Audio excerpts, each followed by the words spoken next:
In this video, I redesigned RimWorld in pixel art. I made a poster and animated a small retro battle scene. I even made the battles true to the game. This is my second ever attempt at doing anything with pixel art after, well, this. So if you like what you see, then click this button that's in fact way too round now.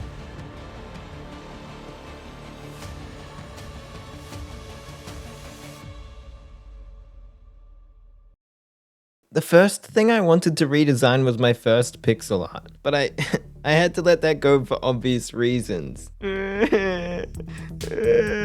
to move on with the grieving process, I had a rebound project in mind, and after telling my best friend about the idea, he called me a and that I shouldn't do it.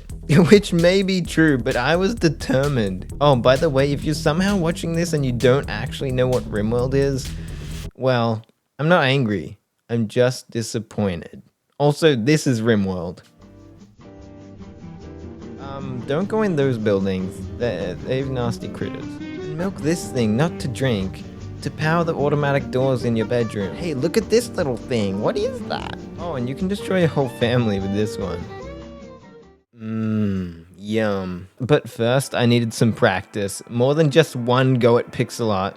So before I jumped into making storytellers fight each other, I started redesigning some of the sprites in RimWorld. Let me correct myself. All of the sprites in RimWorld. Why do I do this to myself? They're much smaller than the RimWorld gods that I'm going to make, which I also love with all my heart. Please, Devilish Lord, don't give me 3 volcanic winters, 4 mech drops, and 5 infestations. No! But it seems like a good place to start, so I opened up a sprite and... now what? How do I draw squares and stuff? Oh man. So RimWorld sprite textures are already pretty good. They have some shading and stuff, but there's just one problem. None of them, and I mean none of them, have legs. Not even the humans have legs, let alone the thrombos. And I'm pretty sure I don't want them looking like that. So to give me more time to get over whatever that was, I started with some generic colonists to give me a reference point for all the other sprites. And I don't just mean a size reference, I mean a genetic one too. I converted these smooth potatoes into 16 by 16 pixel sprites.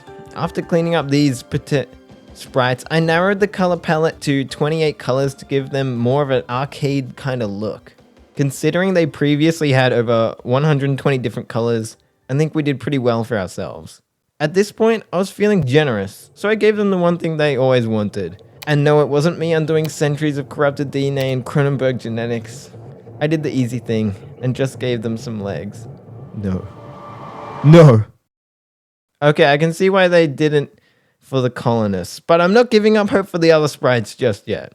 I spent 2.5 hours converting and remodeling this alpaca, and there's 66 more sprites to do. So it should only take me about 163 more hours. So after converting and remaking several dozens of generic sprites in RimWorld, I checked back on what my friend had to say. Now that I've given up any future hopes of walking because my back somehow looks like a twisted licorice stick, I hate licorice. I was finally ready to move on to the good stuff, like the centipede and the thrombo. Now these two beings are some of the strongest in the game, so I need them to actually be good. So to increase the overall quality of them, I had 3 criteria that I strictly stuck to. Legs, give them legs, and not to look like the inside of a turducken. You know, I'm pretty proud for sticking to at least one of these options. Don't look at that one. So after sticking to all the previous criteria, I added a walking and an attack animation to both of these sprites. Yeah? Yeah? I may have gotten a little carried away. These new sprites were actually looking pretty cool. Yeah, I'm equally as surprised as you are. My next ones only got exponentially more complicated though, as I still needed to remodel the 3 storytellers and animate a fight scene. I'm not good at concept ideas, and to prove it to you, this video originally came from the idea of 3D modeling Adventure Time characters. What's next? Building an actual RimWorld base? Nah, just kidding, that was previously. You would think that remodeling the 3 storytellers into pixel art would be the easy part. You know, you just get one of the several hundreds of images of Randy, chuck him into an image pixelator, and boom. You get a messed up version of Randy that looks like when your mom uses pure determination to cook a chicken. Spending just a few hours on each storyteller isn't enough. No, I'm a hardcore perfectionist with exactly no time to spend on dumb things like this. So over 60 hours later, they're finished. Woo! Which means with just a little more time, we finally completed the posters. And I'm actually really proud of them. The first step towards making an arcade-style battle like this is knowing what you're doing, and I most definitely did not. That means more videos, more practice animations, and more effort. My first idea was to have a hyper-detailed battle scene where the storytellers battle each other for events in order to win raids below and steal the opponent's spaceship to launch into space before a planet killer destroys everything. But that seems super boring, so I quickly moved on from that. My second idea seemed much more achievable. Just make a small battle scene and poster that takes you 9 months to complete. Eeny, meeny, miny. No, the only reason why I chose the small battle scene option was so I could print out dozens of copies of this poster. Force all my friends and family to buy one. Give them as Christmas presents. Print them on mugs and shoes. Works like a charm. This should be easy, right? To animate a lore-friendly RimWorld battle scene in pixel art? Well past me, it wasn't easy. In fact, it was extremely hard. But pixel by pixel, I had created the entire 10-second battle scene. Hold on, there's a bucket tool? I knew that. With the recently found knowledge of the legendary bucket tool, I'd actually redesigned the entire game of RimWorld.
Okay guys, now to get a little serious.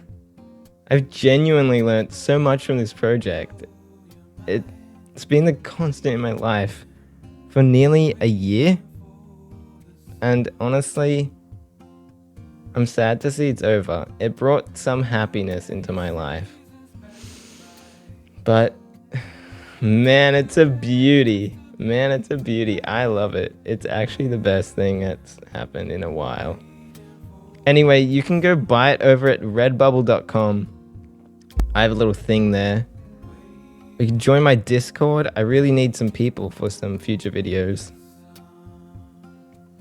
Anyway, see ya.